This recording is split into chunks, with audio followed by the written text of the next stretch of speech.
SAGA Egmont presents Dreams Come True at Glendale Hall by Victoria Walters, read by Eilidh Beaton. Prologue, 23 years ago. I held on tightly to my mother's hand as we walked through crunchy, fallen leaves. My cosy beanie hat slipped down my forehead, so she stopped us to push it back. "Now you can see again," she said, smiling down at me. She looked around where we were. "Look at that, Lorna," she said, pointing to the house behind us. Set back from the road, it was half covered by the orange and red leaves of the trees in front of it. It was painted white and was taller than the other houses on the road. I thought it was the biggest house I had ever seen. It looked like something out of a fairy tale. Perhaps Belle from Beauty and the Beast lived there. She was my favourite. "It's the prettiest house in all of Glendale. I thought once that I might live there.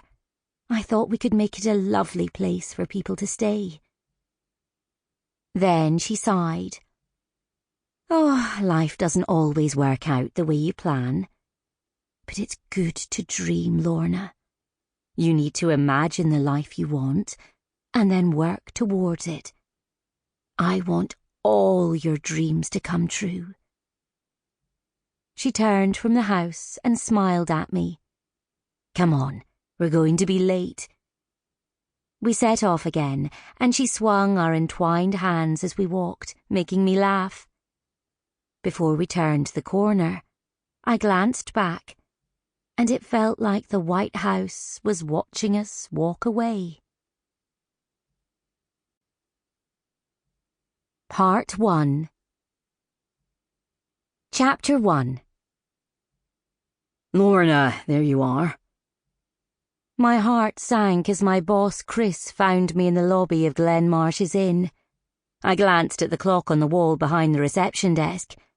I only had 15 minutes left of my shift, and I'd finished all that needed to be done and was already looking forward to heading home. "There's a big mess in the lounge. Can you sort that before you go, please?" Chris barked at me before spinning round and marching off. As manager, he was always rushing around the inn telling us all what to do. I turned to see the receptionist Claire on the phone, but giving me a sympathetic eye roll. I grimaced in return before I headed towards the lounge. As housekeeping manager, I had come to dread the words "big mess," and the sight that greeted me reminded me why. Someone had knocked a whole jug of orange juice off a table, and it had spilled across the marble floor and covered one of the cream chairs as well. I knew all the housekeeping staff were sorting out the rooms ready for the guest switchover, and with so little of my shift left, I knew it would be faster just to clean it up myself. Silently cursing whoever had invented sticky orange juice, I tucked in a stray strand of hair that had come out of my bun and set to work with a mop and bucket and industrial-strength fabric cleaner.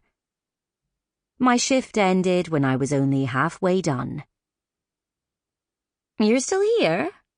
One of the housekeeping team, Eilidh, spotted me as she passed by with her trolley. "Oh," she said, seeing what I was doing. "Let me finish that and then you can head home."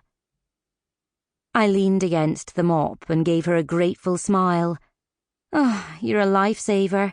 I'm meeting friends for drinks, and I need a large one after today." "It's after every day for me," she replied, taking the mop from me and waving me off. I didn't need telling twice, and I hurried into the staff room and over to my locker, where I grabbed my bag and pulled my teddy bear coat on over my in-uniform of black trousers and white blouse. Then I rushed out of the lobby before anyone else could find something for me to do. It was a chilly September evening, and once outside, I could see my breath on the air as I walked towards my car. Behind me, the inn was lit up for the evening. The mock Tudor building sat in a valley surrounded by rolling green hills, and I'd always... Sample complete. Ready to continue?